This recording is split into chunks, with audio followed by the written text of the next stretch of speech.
Photography હોય કે cinematography હોય, ક્યારથી નક્કી થયું ને પછી એમાં આગળ કઈ રીતે વધ્યા? મારી જર્નીની શરૂઆત એકચ્યુઅલી થઈ છે ઇન્ટિરિયર ડિઝાઇન, અને નક્કી કર્યું કે ભાઈ અહીંયા તો ભણવું જ છે. હવે ઘરેથી પૈસા આપવાની તૈયારી નહીં, હવે ભણવું પડે, જેટલું ભણાય એટલું ભણી લઈશ, બાકીની વ્યવસ્થા થાય તો તમે કરો. મારી એક ફિલ્મ FTA માં ભણાવવામાં આવી. શનિ રવિ હું પુણે જતો ટેક્સી કરીને ભણવા, અને મેં આવીને જુઠ્ઠું બોલ્યો પાછું, પરમિશન મળી ના લીધે જ FTA ના કોન્ટેક્ટ્સ બને. જ્યાં ભણવું હોય એ કોઈ પણ માણસ ગમે ત્યાં જઈને ભણી જ શકે છે, કે ઝીરો થઈને જજે, કંઈ જ ન આવડતું હોય ને એ જ રીતના જજે, તો જ તું ત્યાં શીખી શકીશ. ભગવાનની દયાથી એ જે ટીચર્સ મળ્યા છે, તમે જેટલા પૈસા ભરીને આવ્યા છો ને એનાથી તો મારું એ ઋણ રહે છે કે આજીવન તમને ભણાવવાનું. એટલે જે વર્લ્ડ તમે વિચારો એ બની જ શકે છે. અને હું એ ફિલ્મ જોતા જોતા પાગલ થઈ ગયો. મેં કીધું આ શું બનાવ્યું છે યાર. 3-1 વર્ષ પહેલાંની વાત કરું તો મારું ઘરે મારી બેગ હતી. લિટરલી રાતના ફોન આવે કે આવતીકાલે શૂટ છે, તો હું બહુ શિસ્ત શીખ્યો. જેટલું રિજનલ કરશો ને એટલું જ ગ્લોબલ થશે. ગુડ મોર્નિંગ ગુજરાતમાં હાર્દિક સ્વાગત છે દોસ્તો. હું શૌનક વ્યાસ. અને મિત્રો, આપણે ઘણી વખત દ્રશ્ય અને શ્રાવ્ય એટલે કે જે સાંભળીએ છીએ અને જે જોઈએ છે એ બંનેનો જો સરસ સંગમ થાય તો આખા આપણા મનને જે આનંદ મળવાની વાત છે ને એ પરિપૂર્ણ થતી હોય છે. હું તમને જે કહી રહ્યો છું એને એક સાદું ઉદાહરણ આપું કે તમે કોઈ એક સરસ ગીત સાંભળ્યું, તમને ગમે છે, પણ જો એ ગીત બહુ જ સુંદર રીતે પિક્ચરાઇઝ થયેલું હોય, એટલે કે એને બહુ જ સુંદર રીતે શૂટ કરવામાં આવ્યું હોય, સાદી ભાષામાં કહે કે સીન સિનરી બહુ સરસ હોય, બધું સરસ મજાનું હોય. જેમ કે યશરાજ ફિલ્મ્સ હોય તો એ લોકો કેમ સ્વિટ્ઝરલેન્ડ જઈને ખાલી ગીત શૂટ કરતા નહીં, કારણ કે એની એક અલગ બ્યુટી મળતી હતી. તો વાત એવી છે કે જો દ્રશ્ય પણ એ પ્રકારનું હોય, આ તો મેં ખાલી એક ગીતનું ઉદાહરણ આપ્યું, પણ આપણે જે ફિલ્મો જોઈએ છે એમાં પણ આખી ફિલ્મ પ્રમાણે જો એ ફિલ્મનું એક દ્રશ્ય રચના હોય તો એ ફિલ્મ જોવાની આપણને વધારે મજા પડે છે અને બહુ અપીલિંગ થઈ જાય છે. જેમ કે હું તમને એક સાદું એક મણિરત્નમ કરીને ડિરેક્ટર છે સાહેબ, બહુ મોટા ડિરેક્ટર છે સાઉથના, અને એમણે બહુ જ સુંદર બોમ્બે, રોજા, કેટલીય ગુરુ જેવી બહુ જ હિટ ફિલ્મો આપી છે.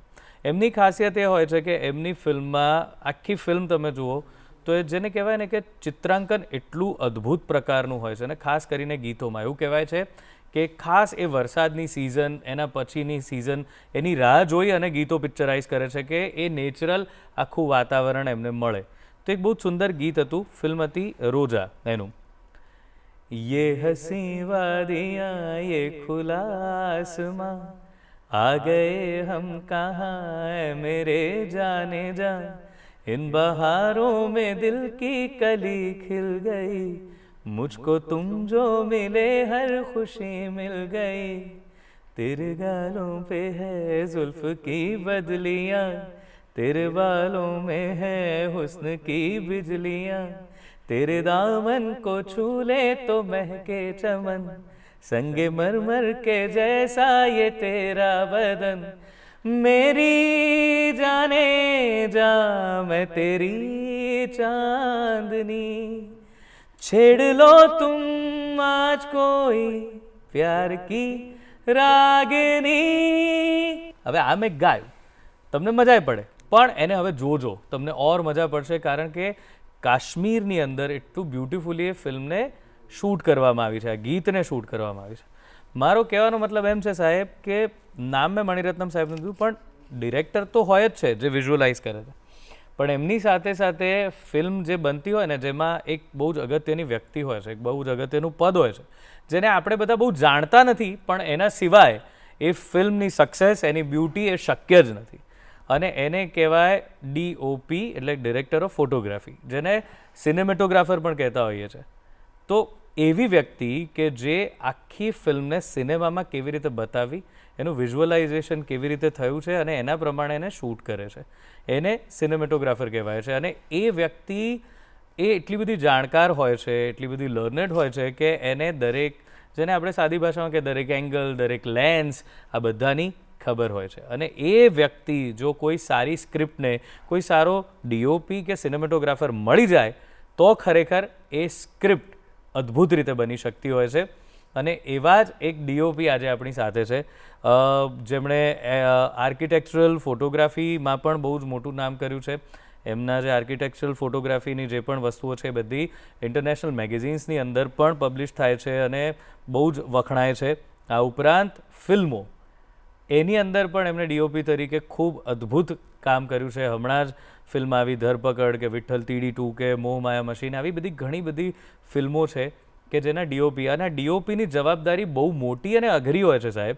તો ચાલો આજે આપણે એવા વ્યક્તિને મળીએ કે જે વિષય વસ્તુને સુંદર રીતે આપણી સામે પ્રસ્તુત કરે છે. સ્વાગત કરીએ ધ્રુપદ શુક્લ સાહેબનું. Thank you sir, thank you. ધ્રુપદભાઈ, તો મેં આ બધી જ જે વાત કરી એમાં મારો મૂળ જે સમજાવવાનો આશય હતો કે જે સામાન્ય ઓડિયન્સ જોતી હોય છે એ હંમેશા એવું જોતી હોય છે કે કેટલી સરસ પિક્ચર બની છે. હીરો હિરોઈનના પહેલાં વખાણ થાય, પછી બહુ તો જો ડિરેક્ટર સુધી પહોંચાય એવી વાત હોય તો ડિરેક્ટરના વખાણ થાય કે આ અમની ફિલ્મો ગજબ હોય છે. પણ જે હું એવું માનું છું અને જે મેં પણ જે આપણે પણ હમણાં એક ફિલ્મ સાથે કરી, એટલે મને એમ છે કે ડીઓપીનું જે કામ છે ને એ બહુ અઘરું છે. અને મને એવું લાગે છે કે એક તો રાઇટર પોતાની જાતે ટેબલ પર ફિલ્મ બનાવે છે, ડિરેક્ટર વિઝ્યુઅલાઇઝ કરે છે ત્યારે બનાવે છે, પણ જ્યારે ફ્લોર પર હોય છે ને ત્યારે ડીઓપી પણ એક ડિરેક્ટર જેટલી જ મહત્ત્વની ભૂમિકામાં રહેતા હોય છે. તો તમારા જીવનમાં આવું ક્યારે નક્કી થયું કે તમને આ દ્રશ્યોમાં બહુ રસ છે, પછી એ ફોટોગ્રાફી હોય કે સિનેમેટોગ્રાફી હોય, ક્યારથી નક્કી થયું ને પછી એમાં આગળ કઈ રીતે વધ્યા? સર એકચ્યુઅલી જ્યારે મારી જર્નીની શરૂઆત એકચ્યુઅલી થઈ છે ઇન્ટિરિયર ડિઝાઇનથી. અચ્છા. કારણ કે ફાધર આર્કિટેક્ચર કોલેજમાં રાજકોટમાં ભણાવતા હતા. રાઈટ. અને તપન વ્યાસ કરીને એક બહુ જાણીતા સિનેમેટોગ્રાફર છે જે મારા દૂરના કઝિન થાય. એટલે એમની એક ફિલ્મ શૂટ થઈ રહી હતી પાઘડી. અને એમાં મને પપ્પાએ ધક્કો મારીને મોકલી દીધેલો કે જા જઈને આમાં શીખ. અને હું લિટરલી 2 દિવસમાં જ ઘરે પાછો આવી ગયો હતો. મેં કીધું આ બધું આ એકનું એક વારંવાર આ શું ચાલે, તો કીધા વગર હું ઘરે ભાગીને પાછો આવી ગયો. પછી તપનભાઈએ કીધું કે યાર FTI જો ભણવા જવું હોય તો એના માટે BA કમ્પલસરી છે, કરવું જ પડે. એને પપ્પા આર્કિટેક્ચર સ્કૂલમાં ભણાવતા, આર્કિટેક્ચર કોલેજમાં, અને મારે એટલું લાંબુ ભણવું નહોતું 5 વર્ષ, એટલે મેં ઇન્ટિરિયર ડિઝાઇન કર્યું. રાઈટ. ઇન્ટિરિયર ડિઝાઇન કરીને મેં વારંવાર FTIની પરીક્ષા આપી, પણ એમાં સફળતા ન મળી. અને તપનભાઈ ને પપ્પા ને એમનો આગ્રહ કે ભાઈ ભણવાનું તો FTIમાં જ, બાકી નહીં.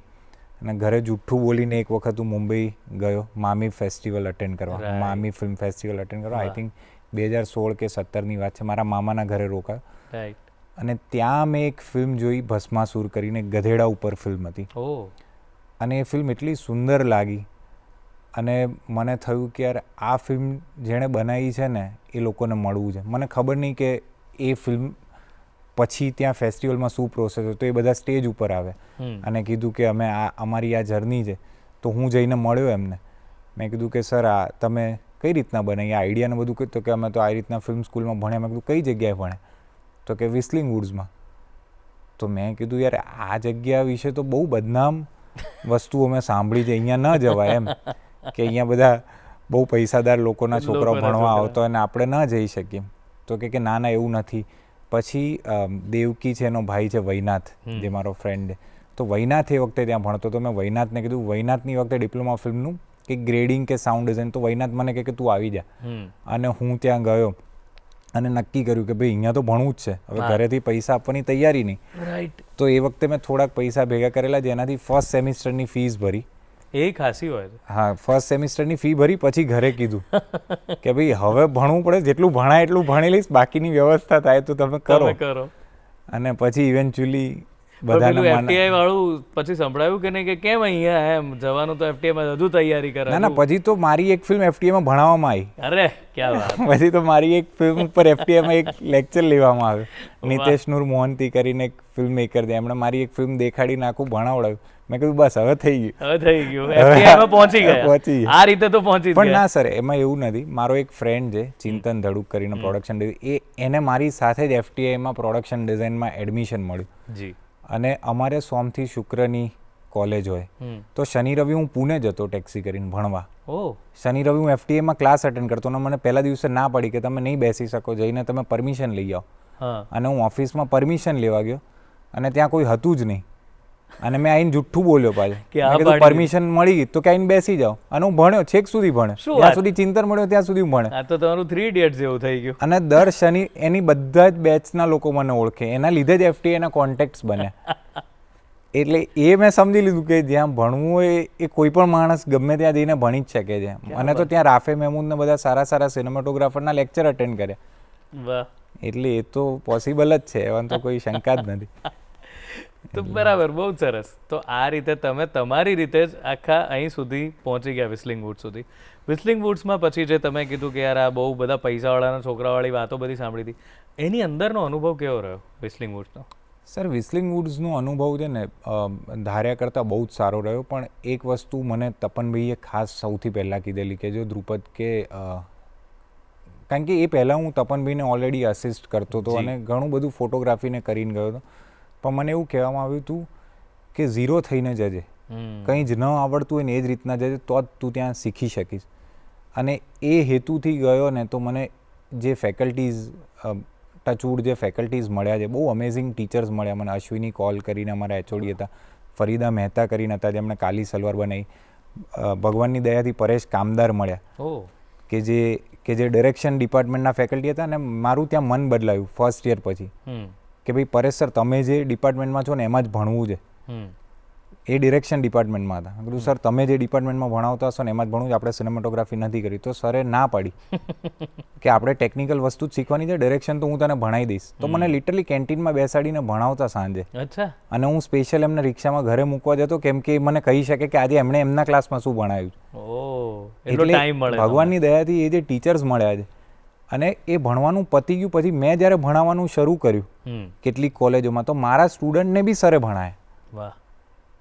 એટલે એ તો મને હંમેશા એવું કે તમે જેટલા પૈસા ભરીને આવ્યા છો ને એનાથી તો મારું એ ઋણ રહે છે કે આજીવન તમને ભણાવવાના. એટલે એવા ટીચર્સ સર બધાને નથી મળતા. એટલે વિસ્લિંગ વુડ્સ અને ટેકનિકલી બી વિસ્લિંગ વુડ્સે બહુ જ નોલેજ આપ્યું. જે અમારા રોજ જે લાઇટિંગ પ્રેક્ટિકલના ક્લાસીસ હોય, કૃષ્ણમૂર્તિ સરે 3 પોઈન્ટ લાઇટિંગથી લઈને અલગ અલગ વસ્તુઓ શીખવાડી.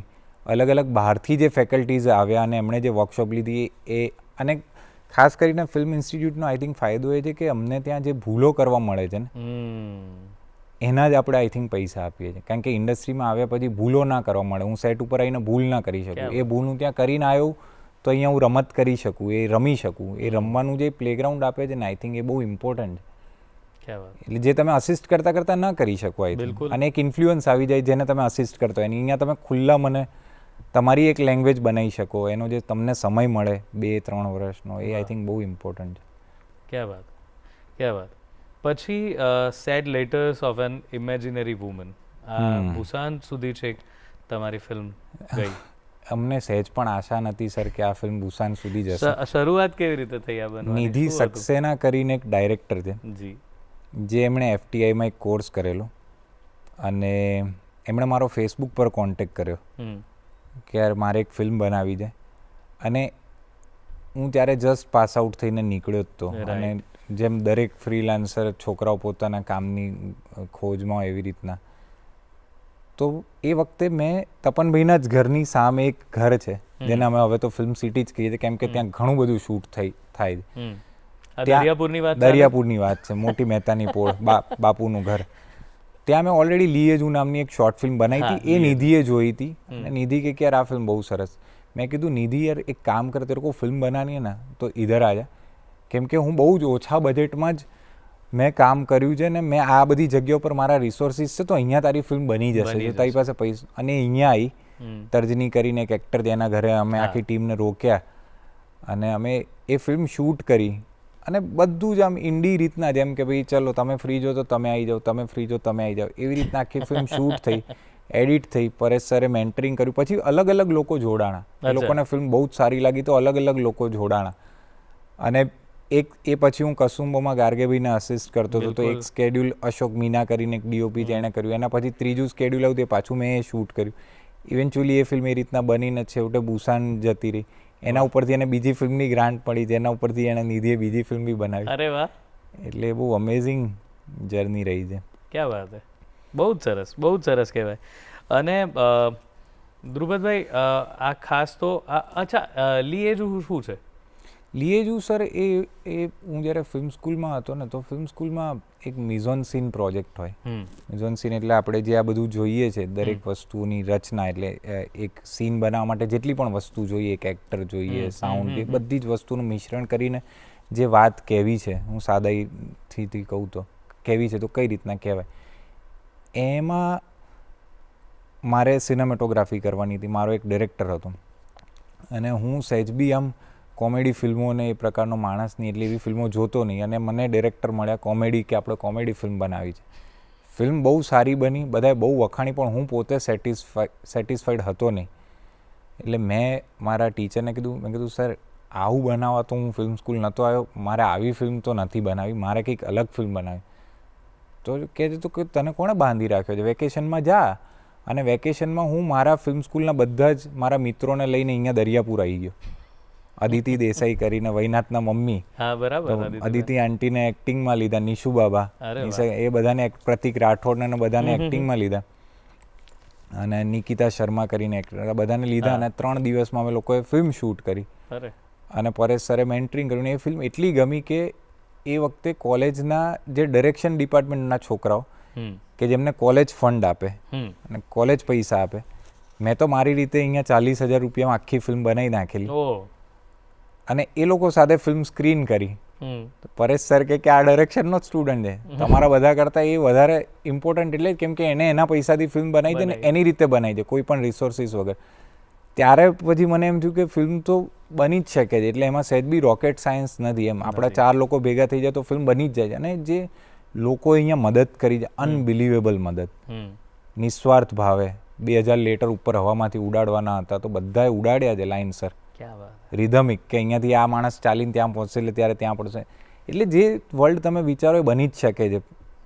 એટલે એ ત્યારે ખબર પડી કે એમાં કંઈ કરી શકીએ છીએ એમાં કરી શકીએ. એટલે લીએ જ હું એ રીતના બનેલી ફિલ્મ છે. વાહ. તો તમે જ્યારે ફિલ્મમાં, એટલે ઓફકોર્સ ભલે વાત છે કે પપ્પાએ કીધું કે ભાઈ તું તપનભાઈ પાસે જા કે વોટ એવર, પણ ફિલ્મોનો રસ તો પહેલેથી રહ્યો હશે, ફિલ્મો જોવી ગમતી હશે. કયા પ્રકારની ફિલ્મો તમને અસર કરે છે અને કોની ફિલ્મો?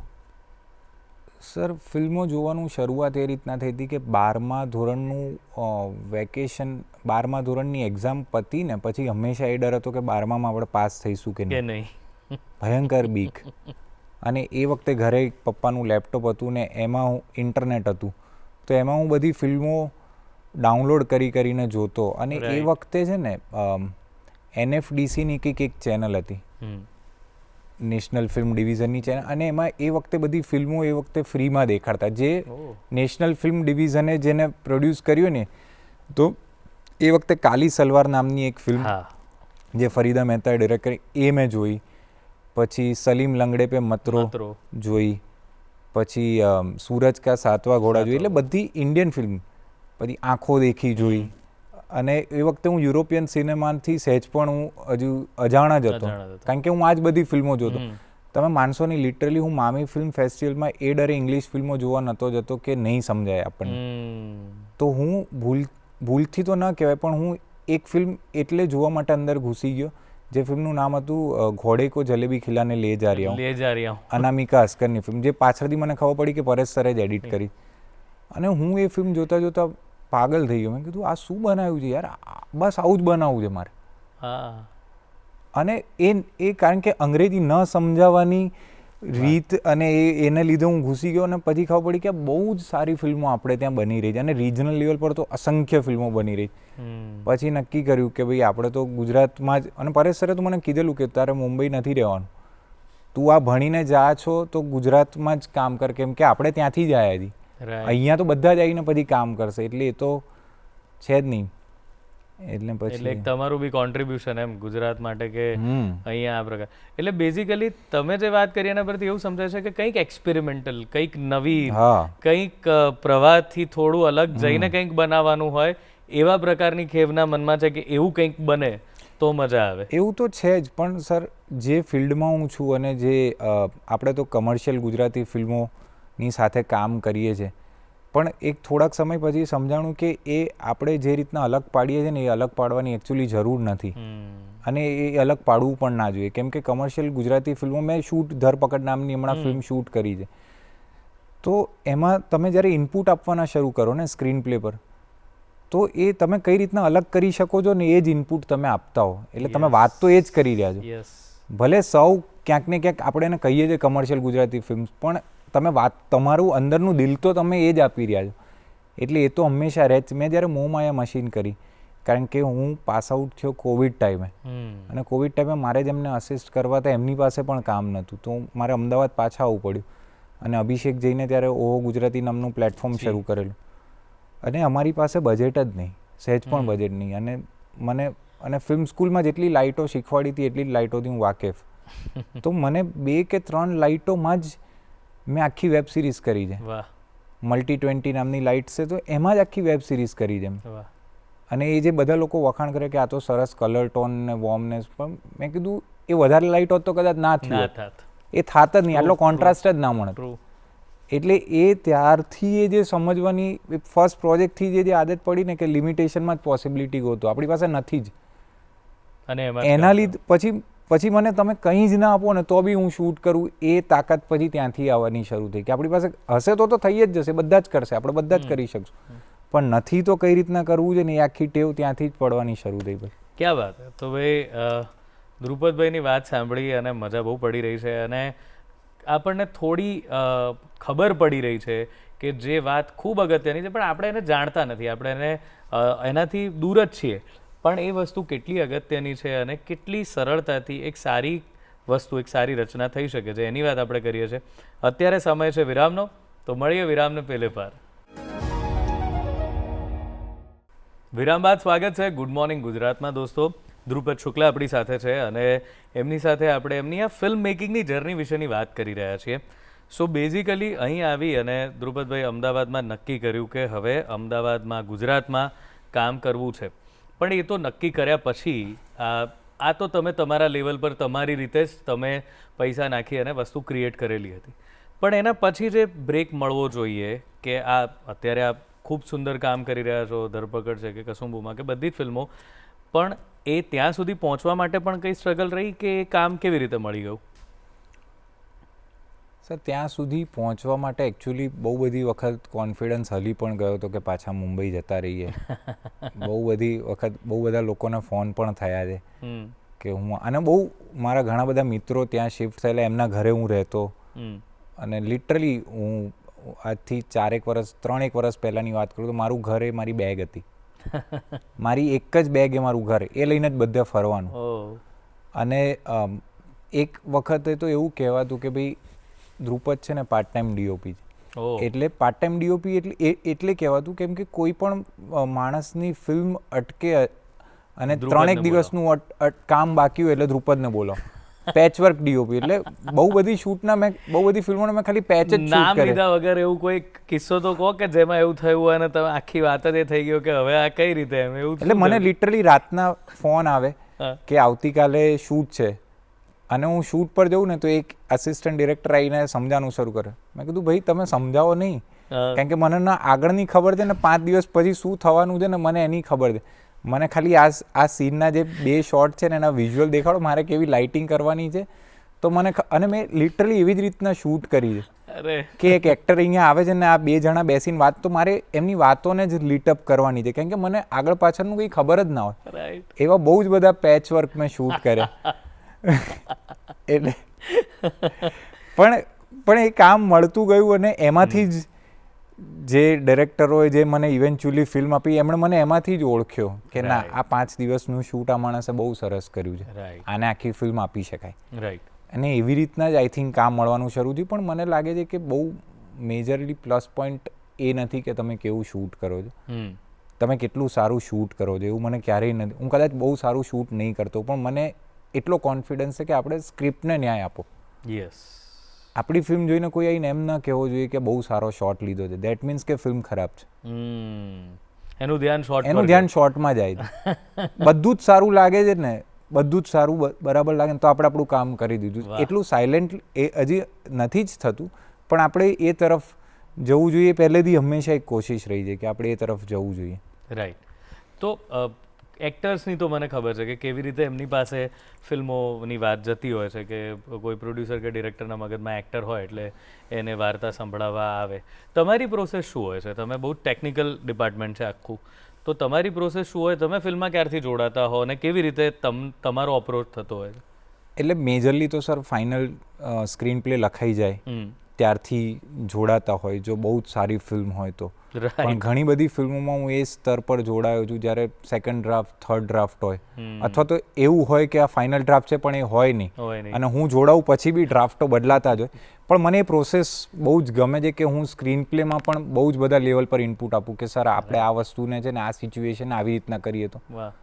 જ્યારે લોકેશન રેકી પર જઈએ તો એક સીન અહીંયા ભજવાતો હોય તો કહીએ કે સર આખો સીન અહીંયા ના કરીએ, અડધો કટકો અહીંયા કરીએ અને અડધો કટકો ત્યાં નીચે લઈએ તો જેથી એક લોકેશન બદલાય તો ડાયનામિક લાગે. તો આ બધી ચર્ચાઓ થતી હોય છે. પછી લોકેશન રેકી થવાની શરૂ થાય.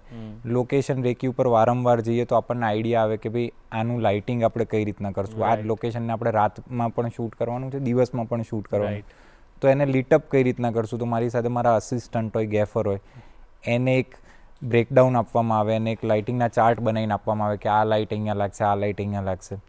એ પછી આખી બધી ટેકનિકલ પ્રોસેસ આવે જે એમને હેન્ડઓવર કરવામાં આવે અને મારું મેઇન કામ ડાયરેક્ટર સાથે ક્રિએટિવ હોય કે આ તો ટેકનિકલી થઈ જશે પણ એનાથી આપણે લાવવું છે શું, એનાથી આપણે કઈ લેંગ્વેજ ઊભી કરવી છે કે કઈ શું ઇમોશન બહાર આવે તો આને હેન્ડલ શૂટ કરીએ, આખું હાથ પર શૂટ કરીએ કે આમાં કેમેરાને અંદર લઈ જ ના જઈએ, બહાર જ રહીએ. અમે હમણાં જે ધરપકડ કરી એમાં એક આખું સીન છે કે જે ઘરની અંદર જે વ્યક્તિ ફસાઈ ગયા છે તો જાણીબૂજીને એક વ્યક્તિ બહાર આવે છે, એક કામવાળા બહેન આવે છે, તો ત્યારે એવું એક ડિસ્કશન થયું હતું કે આમાં તો કેમેરો બહાર. મેં કીધું કે સર એ અંદર છે તો ઓડિયન્સને અંદર જ રાખો, ઓડિયન્સ જવી જ ના જોઈએ. એ બેનનો શોટ બી અંદરથી જ હોવો જોઈએ. એ કેરેક્ટર અંદર ફસાયેલું છે, ઓડિયન્સ એની સાથે કનેક્ટ થઈ ગઈ છે તો બહાર જવું જ ના જોઈએ, કેમેરો બહાર. તો એવા બધા પછી ક્રિએટિવ ડિસ્કશન્સ થાય ને પછી એ આખી વસ્તુઓ એક્ઝિક્યુટ થાય. તો તમે બંને એટલે તમારા શરૂઆતના કાળમાં તમે તપનભાઈને પણ આસિસ્ટ કર્યા છે અને ગાર્ગેભાઈને પણ કર્યા જ છે. તો શું ફેર હોય છે આ બધાના અપ્રોચમાં? શું શું ફેર છે? કારણ કે આ બંનેને હું પણ બહુ પર્સનલી આપણે ઓળખીએ છીએ, પણ એ બંનેમાં શું ફેર છે? બંને લોકો બહુ જ અલગ લેવલની ટેલેન્ટ છે. તપનભાઈને તો હું ઘણા સમયથી ઓળખું છું, પણ તપનભાઈ થી એક તો હું બહુ શિસ્ત શીખ્યો.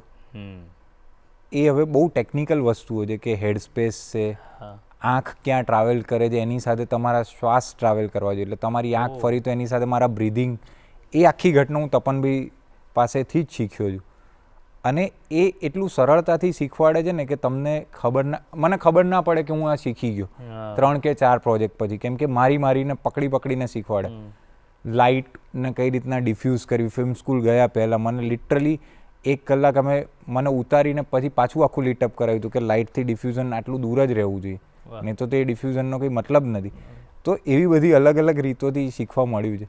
અને ગાર્ગે સરની એક આખી અલગ જ લેવલની ડિસિપ્લિન છે કે જે ગાર્ગે સરના જે ગેફર હતા અશોક સિંઘ, કે જે રાફે સરના ગેફર છે, જેમણે આંખો દેખી શૂટ કરી ને એ બધી ફિલ્મો શૂટ કરી છે, હું એમની પાસેથી બહુ જ શીખ્યો છું. કારણ કે ગાર્ગે સર તો શૂટ કરતા હોય તો એમને જઈને દર વખતે પૂછી ના શકે, તો હું અશોક સિંઘની ચોટી પકડે રાખું કે સર ये फिल्म में आपने कैसे किया था वो बताओ. એમણે મને એટલી અલ્ટિમેટ વસ્તુ શીખવાડી છે કે એક ફેસ पे 2 लाइट कभी अच्छी नहीं लगती. એ સમજાણું જ નહીં ત્યારે કે શું કહેવા માંગે કે એક ફેસ पे 2 कलर अच्छे नहीं लगते. પણ પછી પૂછ્યું, હું જે શૂટ કરું એ ફિલ્મ પછી એ અશોક સિંઘને મોકલું, ગાર્ગેભાઈને મોકલું, એ કે હા સર તમે એ જે વાત કીધેલી ને આ તો કે આ નહીં, હજી એમાં બેટર કર. એ આખું સ્કૂલિંગ જ છે, એ ખાલી અસિસ્ટન્ટ નહીં, એમ માથું ખાવાનું એમ એ લોકોને એવી રીતના એ લોકોએ બધાએ શીખવાડ્યું છે. વાહ. મેં કસુંબોમાં પણ હું હતો અને તમે પણ હતા અને જોયું આખો સેટ, એ કેટલું ચેલેન્જિંગ રહ્યું, કારણ કે એ તો આખી અલગ જ દુનિયા તમે લોકોએ ઊભી કરી. અને એ મેં જે કીધું ને FTAમાં મારો ફ્રેન્ડ ચિંતન, એ એમાં પ્રોડક્શન ડિઝાઇનર હતો, તો એટલો મોટો સેટ તો સર લાઈફમાં ક્યારે જોયો જ નહોતો. અને આટલા મોટા સેટ પર સર આખો કંટ્રોલ લઈને જે રીતના શૂટ કરે, એટલે હું પહેલાં 5 દિવસ તો બહુ ડરીને જ ચાલતું. અને એક એક્સપિરિયન્સ કહું, એમાં મને સેકન્ડ કેમેરા આપેલો ઓપરેટ કરવા માટે, અને એક વખત મારા હાથમાં અલવારો ઝૂમ કરીને એક જે ઝૂમ લેન્સ આવે છે એ ઝૂમ આવ્યો અને સર કે તલવાર ઉછળે છે ને એનો શોટ લે. તલવાર ઝૂમમાં આવે જ નહીં, કારણ કે અહીંયા પકડાય પછી ઝૂમ કરું તો તલવાર ફ્રેમની બહાર હોય. 3-4 ટેક થયા પણ આવી નહીં, એટલે મને તો પરસેવો પડે કે હમણાં ત્યાંથી કંઈક આવશે એમ મોનિટર પરથી. અને એક્શન માસ્ટર બી ગુસ્સામાં. પછી ગાર્ગે ભાઈ કે ઊભા રહો હું આવી જઉં છું. અને ગાર્ગે સરે જે એક ટેકમાં એ જે શોટ લીધો છે ને, મેં કીધું સર આ કઈ રીતના લો છો તમે, આ કઈ રીતના પોસિબલ છે એમ, કે આ દોડીને ઓલો માણસ આવે છે ને તમે ઝૂમ કરીને સીધું ત્યાં એની આંખ પર, ત્યાંથી ઝૂમ આઉટ કરીને સીધું અહીંયા, કઈ રીતના આટલું ફાસ્ટ પેનને, એ કે પ્રેક્ટિસથી જ આવશે, પ્રેક્ટિસ કરે. અને પછી ધીરે ધીરે કોન્ફિડન્સ આવ્યો ને પછી મેં ધરપકડમાં આખી જે ચેઝિંગ સિક્વન્સ જે આપણે માર્કેટિંગ આખી ઝૂમ પર જ કરી. એટલે એ બિકોઝ ઓફ સર કે એમણે કીધું કે પ્રેક્ટિસ કરો, પણ એટલે એ બધું લર્નિંગ ત્યાંથી જ આવ્યું. એ કોન્ફિડન્સ જ ના આવ્યો. જો સરે ત્યારે ઝૂમ ઓપરેટ કરવા ના આપ્યો તો કદાચ અત્યારના હું કરતો જ ના હોત, તો બીજી કોઈક રીતના એ શોટ લીધા હોત. રાઈટ, બિલકુલ. અને હવે તમારી આ બીજા પાસા પર કે તમે જે આર્કિટેક્ચરલ ફોટોગ્રાફી કરો છો એ શું હોય? પહેલાં તો ઘણા બધાને ખબર નહીં જ હોય કે આર્કિટેક્ચરલ ફોટોગ્રાફી કેમ બહુ આટલી તમારી આટલી ઇમ્પોર્ટન્ટ રીતે વખણાય છે, આટલા બધા મેગેઝિન્સમાં એના વિશે વાત થાય છે, શું છે? જેમ તમને કીધું નહીં ખબર હોય એમ સર ઘણા વર્ષો પહેલાં મને બી નથી જ ખબર, હજી બી કદાચ નથી જ ખબર. પણ એ થઈ હતી શરૂ એ રીતના કે હું જ્યારે ઇન્ટિરિયર ડિઝાઇન ભણતો ત્યારે મારા કેટલાક ફેકલ્ટીઝ હતા, એમણે કીધું કે અમારા કેટલાક પ્રોજેક્ટ્સ છે, તું સારી ફોટોગ્રાફી કરે છે તો તું ફોટોગ્રાફી કરી આપ. અને મારો એક કેમેરા હતો મારી પાસે, તો મેં કીધું કરી. અને આપણે બહુ આર્ટ ને એના ઝોનમાં, તો એક પ્રોજેક્ટની આખી ફોટોગ્રાફી બ્લેક એન્ડ વ્હાઇટ કરીને હું આવી ગયો. તો ઓલા ભાઈ કે ફોટા બહુ સારા છે પણ બ્લેક એન્ડ વ્હાઇટ નથી જોતા ભાઈ, સાઈડ તો કલરમાં છે, આ દેખાય તો બધું કલર છે. મેં કીધું સારું સારું, તો પૈસા ના આપ્યા. પછી ફરીથી જવું પડ્યું. પણ એ ફોટોગ્રાફી પછી ધીરે ધીરે એ મારા ફેકલ્ટીઝને મારા જે બેચમેટ્સ હતા એના માટે જ કરવાની શરૂ કરી. અને કેટલાક લોકોએ જોઈ તો કે તું અમારું બી આવીને શૂટ કર, તું અમારા બી ફોટા પાડે, એવી રીતના જ શરૂ થઈ. રાઈટ. અને પણ જ્યારે ફિલ્મ સ્કૂલ ગયો ને, એ પહેલાંની આર્કિટેક્ચર ફોટોગ્રાફી ને પછીની આર્કિટેક્ચર ફોટોગ્રાફીમાં બહુ મોટો તફાવત છે જે મને પોતાને લાગે છે. કેમ કે એ પછી આખી લાઇટ કઈ રીતના ચેઝ કરવી, સનલાઇટને કઈ રીતના જોવી, બેકલાઇટનું શું ઇમ્પોર્ટન્ટ છે, શેડોઝનું શું ઇમ્પોર્ટન્ટ છે, એ પહેલાં ખબર નથી. હું કરતો હતો કે આ સારું લાગે છે પણ ખબર નથી કે કેમ સારું લાગે છે. એ બધા કારણો અહીંયા જાણવા મળ્યા. અને હું આઈ થિંક ફિલ્મ મેકિંગમાં છું ને એટલે કદાચ આર્કિટેક્ચર ફોટોગ્રાફી સારી થાય છે, નહીં તો હું બોર થઈ ગયો. બહુ સાચી વાત. કારણ કે જે લોકો ખાલી પ્રોફેશનલ આર્કિટેક્ચર ફોટોગ્રાફી કરે છે ને, હું એવી રીતના કરવા પણ નથી માગતો ને કરતો પણ નથી. એટલે આ જે આખું આવે છે ને કે અંદર આપણે હ્યુમન કેરેક્ટર લાવીએ, એની અંદર એક જીવ લાવીએ, એ બધું જે કદાચ એ જ અલગ પાડે છે મારી આર્કિટેક્ચર ફોટોગ્રાફી. કે ખાલી બિલ્ડિંગ નહીં, અંદર એક માણસ લાવો, કોઈ રીતના જીવ લાવો અંદર. ક્યાં વાત. તો આજે આપ જે અત્યારે ગુજરાતી ફિલ્મ ઇન્ડસ્ટ્રી બહુ સરસ રીતે આગળ વધી જ રહી છે અને બહુ જ સુંદર. આ ધરપકડ પણ હમણાં ખૂબ ચાલેલી ફિલ્મ છે અને આવા વિષયોની વાત થઈ રહી છે. બેઝિકલી મારે જે કહેવું એ છે, તો તમારું શું માનવું છે કે આ બધો ચેન્જ છે એ શું છે, કેવો છે અને કેવી રીતે આગળ જશે? સર મને લાગે છે કે ગુજરાતી ઓડિયન્સ છે ને હવે બહુ જ બધી વસ્તુઓ જોતી થઈ છે. દરેકના ઘરે આઈપેડમાં નેટફ્લિક્સ ને બધું જ આવી ગયું છે. એટલે આપણી કમ્પેરિઝન સીધી બહારના કન્ટેન્ટ, ઇન્ટરનેશનલ કન્ટેન્ટ સાથે થઈ રહી છે. હું એવું નથી કહેતો કે આપણે એની કોપી કરીએ, પણ આપણી કમ્પેરિઝન તો ત્યાં થઈ જ રહી છે. બિલકુલ થઈ રહી છે.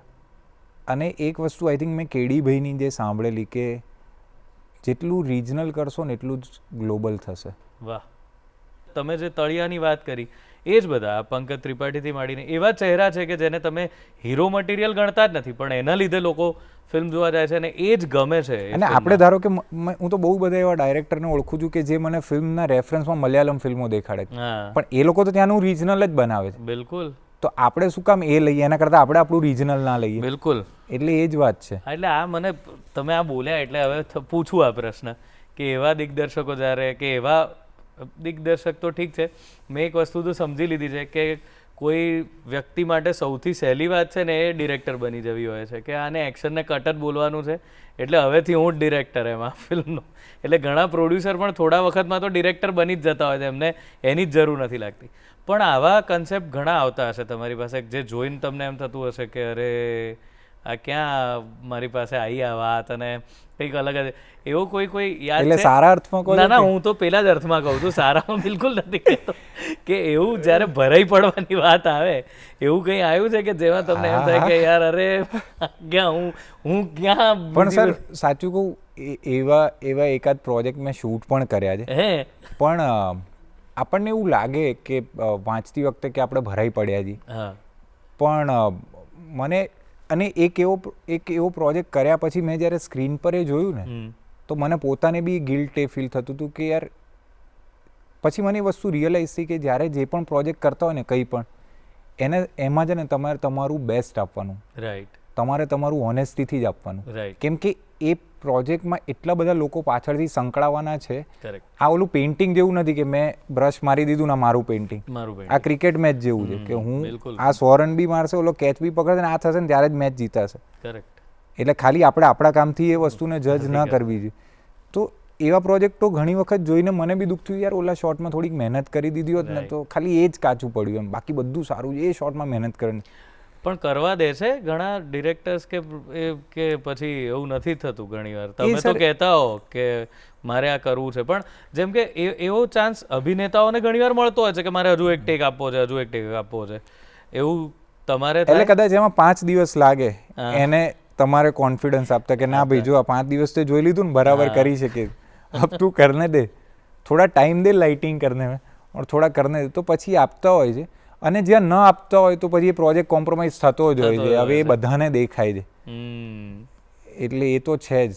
બીજું મેં તમારા બધાનું એ જોયું છે, ડીઓપી જેટલા બી છે ને, જેટલી વાર રીટેક થાય ને એટલી વાર તમે કંઈક આખું અમને એમ થાય કે તો શું આ પહેલો જે ટેક લીધો એમાં તો આ કંઈ બોલ્યા નહીં, તો આ લાઇટ એ વખતે કેમ આમ જ હતી? જેવો રીટેક થાય એવું તરત જઈને પેલાના કાનમાં કંઈક આવે અને સીધી લાઇટ ચેન્જ થઈ જાય કે એવું કંઈ થાય, એ શું હોય છે? ઘણી વખત કેવું હોય સર, મને ખબર જ છે કે એક રીટેક તો આવવાનો જ, એટલે ડિરેક્ટરને અને ટીમને પ્રોડક્શનને સાંત્વના આપવા માટેથી ને કે ઓલું મેં ઓલા આસિસ્ટન્ટને કહું કે ભાઈ ઓલો રીટેક આવે ને ત્યારે ડિફ્યુઝન લગાડી દેજે ને, કારણ કે રીટેક આવવાનો જ છે, ત્યાં સુધી ઊભો રહી જાય. નહીં તો ડિરેક્ટરને એવું લાગે કે આ લાઇટિંગ કરાય જ જાય છે, આ ખતમ જ નથી થતું. કરેક્ટ, તો એને કમસે કમ એક શોટ લેવાઈ જાય ને તો એને એમ થાય, કારણ કે પછી એના ડિસ્કશનમાં પડશે એક્ટર સાથે, ત્યાં સુધીમાં આપણે આપણું કામ પતાવી લઈશું. બિલકુલ બિલકુલ. તો આ તો બધું ચાલતું જ હોય છે. બહુ સાચી વાત છે. જેને નથી ખબર એમને જણાવું કે એક સીન જ્યારે શૂટ થતો હોય ને આપણને એવું લાગે કે લાંબો ડાયલોગ બોલવામાં વધારે વાર લાગે તૈયારીમાં, સૌથી વધારે વાર જ્યારે લાઇટિંગ થતું હોય એમાં બહુ જ વાર આપણને ખબર નથી પડતી જે લોકો સામેથી જોતા હોય ને, પણ એ બહુ અઘરો વિષય છે. અને લાઇટિંગ એક પરફેક્ટ સેટ થઈ જવું એ આખું મેજિક જ છે કે આ થઈ ગયું એમ આ પ્રમાણે. તો એમાં બહુ જ વાર લાગતી હોય છે. અને હંમેશા અમે એક્ટર હોય ને એટલે અમને શરૂમાં તો એ બહુ જ થતું કે આમ ચાલે રીટેક થાય, અને પછી એમ થાય કે મારા લીધે તો થયો પણ એકદમ દોડીને પેલો ગયો અને એણે કંઈક લગાડી દીધું, તો આપણને એમ તો કે મારું જ બાકી હતું કે આમ બાકી. અને ખાલી લાઇટિંગ નહીં, ફોકસ માર્ક પર આવું ને બધું બહુ જ, એટલે બહુ ટેકનિકલ વસ્તુઓ છે. રાઈટ. અને જ્યારે એક એક્ટર જ્યારે કોઈ એક્ટર મને એમ પૂછે ને કે સર લેન્સ કયો છે, મને બહુ ગમે, કેમ કે જો એને લેન્સિંગની ખબર પડે છે ને તો મારે જે કરામત કરવી છે ને કદાચ એ બહુ સારી રીતે આપી શકશે. જે એક્ટરને લુકની સેન્સ હોય કે હું અહીંયા જોઈશ ને તો મારે અહીંયા જ લુક આપવાનો છે, અને એ લુક પકડી રાખે, છોડે નહીં. એટલે આ ટેકનિકલ ટર્મિનોલોજીમાં વાત થઈ રહી છે, પણ એ આખું એ જે ક્રાફ્ટ ને એ જે ગણિતથી જે મેજિક બને છે ને એ જ આપણે બધા જોઈએ છે, બીકોઝ ઓફ ધેટ ઓનલી. યાર એ બધી વસ્તુઓથી જ જાદુ થતા હોય છે. Right right. આપણે ત્યાં એક્સપેરિમેન્ટવાળી, એટલે કે જેને સાવ એક્સપેરિમેન્ટ કહેવાય, વિષયોમાં એક્સપેરિમેન્ટ તો બરાબર, પણ જેવી આપણે જોઈએ છે ને, જેમ કે ક્રિસ્ટોફર નોલનની ફિલ્મ જોઈએ કે જેને ઘણીવાર સમજવી પણ બહુ અઘરી હોય છે, તો એવી ફિલ્મો માટે જગ્યા એટલે શરૂઆત થઈ છે લોકોના માઇન્ડસેટની આપણે ત્યાં રિજનલ ઇન્ડસ્ટ્રીમાં કે હજુ એને સમય છે? ના સર, બહુ બધા લોકો આઈ થિંક કામ કરે છે. હું એવા બહુ જ બધા લોકોને ઓળખું છું. મારા બહુ જ ક્લોઝ ફ્રેન્ડ છે શાહરુખ ખાન ચાવડા કરીને, જેને ગુજરાતીમાં કયો કલર નામની સુંદર ફિલ્મ બનાવી, રાઈટ, જે રોટોડ્રામ જીતી, જે મામી જીતી, રાઈટ. અને અમારા જ પરેશ સર ને બીજા સંચય ને બધા એ પ્રોજેક્ટ સાથે જોડાયેલા હતા. બહુ જ અલગ લેવલના લોકો સાથે કનેક્ટેડ છે વર્લ્ડ સિનેમાથી. એ લોકો, એ ને એની વાઈફ વફા, 2 જણા ફિલ્મ બનાવે છે. એની વાઈફ સાઉન્ડ રેકોર્ડ કરે અને શાહરુખ ડાયરેક્ટ કરે ને શૂટ કરે, બધા નોન એક્ટર્સ, કોઈ એક્ટર નહીં, મોહલ્લાના એક્ટરો સાથે ને સુંદર ફિલ્મ. મેં અને પ્રતિક રાઠોડ કરીને એક એક્ટર છે, તો એમણે એક હમણાં ગિરહ કરીને એક ફિલ્મ બનાવી, જે ફિલ્મ ચાલુ હતી અને પૈસા પતી ગયા, તો હું એમાં જોડાયો કે હવે આપણે ફિલ્મ પૂરી કરીએ, તો હું એઝ અ કો પ્રોડ્યુસર જોડાયો અને અમે લોકોએ ફિલ્મ બતાવી. અમે બે નક્કી કરેલું કે જે ફિલ્મ સ્કૂલમાં શીખવાડ્યું છે ને કંઈ જ નથી કરવાનું, બધા નિયમોને તોડીને ફિલ્મ બનાવી, નોન એક્ટર સાથે ફિલ્મ બનાવી. તો એ બધા એક્સપેરિમેન્ટો થાય જ છે. તપનભાઈએ પણ આઈ થિંક તપનભાઈએ મોબાઈલ પર આખી ફિલ્મ બનાવી. એટલે એ પ્રીત કરીને જેણે નાનખટાઈ, એણે હમણાં એક સુંદર શોર્ટ ફિલ્મના મેં કેટલાક વિઝ્યુઅલ્સ જોયા, સુંદર ફિલ્મ. એટલે એ ઓડિયન્સ એને કેટલી હદે એક્સેપ્ટ કરે છે, કારણ કે આપણી ઓડિયન્સને હજી આપણી ઇન્ડસ્ટ્રી બાળ અવસ્થા કે એ જ અવસ્થા, એટલે એ જેટલું વધારે બનશે આઈ થિંક એનાથી જ મેચ્યોર થશે. એટલે એ આપણે નહીં કરીએ તો કોઈ નહીં કરે, એટલે એ કરતા તો રહેવું જ પડશે. રાઈટ. એટલે પણ બની રહ્યું છે. એટલે એક પક્ષે તો શરૂ થઈ ગયું છે, મેકર્સના પક્ષે તો આ ચેન્જ ને લાવવાની બહુ જ કોશિશ થઈ રહી છે. અને સર નાની જગ્યા ઉપર આ ફિલ્મોના સ્ક્રીનિંગ થાય છે ને, તો ઓડિયન્સનો એવા પ્રતિસાદ મળે છે ને કે તમે માનશો નહીં. એ લોકો ફિલ્મ આખી એનાલિસિસ કરે છે. એટલે એવું નથી કે આપણે મેઇન સ્ટ્રીમ ઓડિયન્સની વાત નથી કરતા, પણ અમે 70 થી 80 લોકોનું સ્ક્રીનિંગ કરીએ ને તો એ લોકો એ ફિલ્મ પર વાત કરે છે કે યાર બહુ સરસ વાર્તા છે. મને આઈને ક્રાફ્ટની વાત કરે છે કે આ તો ઓલા બ્લર શોટ તમે લીધા છે, શાર્પ નથી. કીધું યાર આ તો સમજે છે. એટલે એ બધી વાતો તો થાય જ છે. એટલે જોવે છે, લોકોને ગમે છે, સમજે છે. ક્યાં વાત. કેમેરો ટેકનિકલી બહુ સુપિરિયર હોય એ કેટલું અગત્યનું, કે પછી ડીઓપી સમજદાર હોય વધારે અગત્યનું? સર 100% ડીઓપી સમજદાર હોય, કારણ કે કેમેરા તો છે ને આજે જે છે 5 વર્ષ પછી એના કરતાં બહુ જ સારા હશે, અને 5 વર્ષ પહેલાં કદાચ કંઈ જ નહોતું તો બી સારી જ ફિલ્મો બનતી હતી. એટલે એવું નથી કે કેમેરા સારા નહોતા તો નથી સારી ફિલ્મો બનતી, આના કરતાં બી સારી ફિલ્મો બનતી હતી. લગાન તમે આજે બી જુઓ, એની પહેલાની ગુરુદત્તની ફિલ્મ, તમે જૂની ફિલ્મો જુઓ ત્યારે તમને એ વિચાર આવે કે આ લોકો પાસે ના મોનિટર હતા ના કંઈ હતું, અને એ તો ભણાવવામાં આવે. રીલમાં બનેલી ફિલ્મ તમે બધું પ્રોસેસ થાય પછી જોઈ શકો કે આમાં બન્યું શું છે, ત્યારે ખબર પડે. ત્યારે અને એ તો અમને ભણાવવામાં આવે છે કે તમે આ ફિલ્મ શૂટ કરતી પહેલા હું એ ફિલ્મો જોઉં છું એઝ અ રેફરન્સ.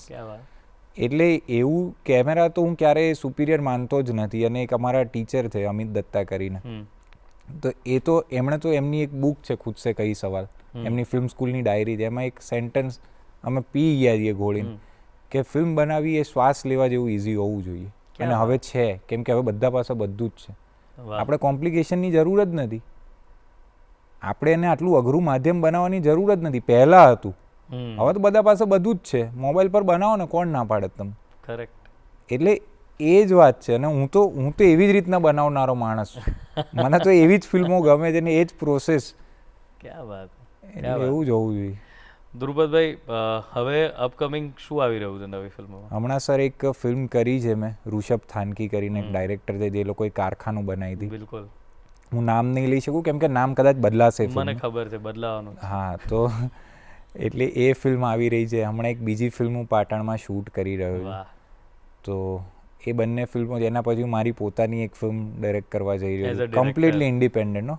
મારી પાસે જે હાથમાં આવ્યું હથિયાર એનાથી જ ફિલ્મ બનાવવાનો છું. એ પોતાના સ્વાર્થ માટે, આનંદ માટે. અને એ બધું ચાલી રહ્યું છે. ક્યાં વાત. બસ, તો આપને બધી જ આવનારી ફિલ્મો માટે ખૂબ ખૂબ શુભેચ્છાઓ ધ્રુપદભાઈ. Thank you so much. મજા આવી, તમે આટલો સમય આપ્યો, બહુ મજાની વાતો આપણે અહીંયા કરી. Thank you. Thank you sir, thank you. તો દોસ્તો, ધ્રુપદ શુક્લ એમની સાથે આપણે વાત કરી, અને બસ એ વાત જાણી કે જે અગત્યની વાત છે એ છે કે કોઈ પણ વસ્તુ તમે જે કરો છો એ એવી હોવી જોઈએ કે ભળી જાય, એ એક સાથે રહે. કારણ કે ફિલ્મ મેકિંગની જે વાત છે એ બધા જ પાસાઓ જ્યારે સરસ દેખાય ત્યારે એ ફિલ્મ સારી ગણાય. તો બહુ અગત્યની અને મજાની વાતો કરી. કદાચ આપણામાંથી ઘણા બધા આ ફિલ્મ મેકિંગની પ્રોસેસથી થોડા વધારે વાકેફ થયા હશે, અને પાછળ શું ચાલતું હોય છે કેમેરાની એની કદાચ ઘણાને આજે જ ખબર પડી હશે. તો બસ આવી જ મજેદાર સવાર આપણી હોય છે કે જેમાં આપણે સરસ વાતો કરતા હોઈએ છીએ. તમને કેવી લાગે છે આ સવાર? એના માટે તમે અમને ઈમેલમાં જણાવો તમારા પ્રતિભાવ. અમારું ઈમેલ આઈડી છે goodmorninggujratshow@gmail.com, અને દરેક એપિસોડને તમે અમારી યુટ્યુબ ચેનલ પર ગમે ત્યારે જોઈ શકો છો. મળીએ આવતા એપિસોડમાં.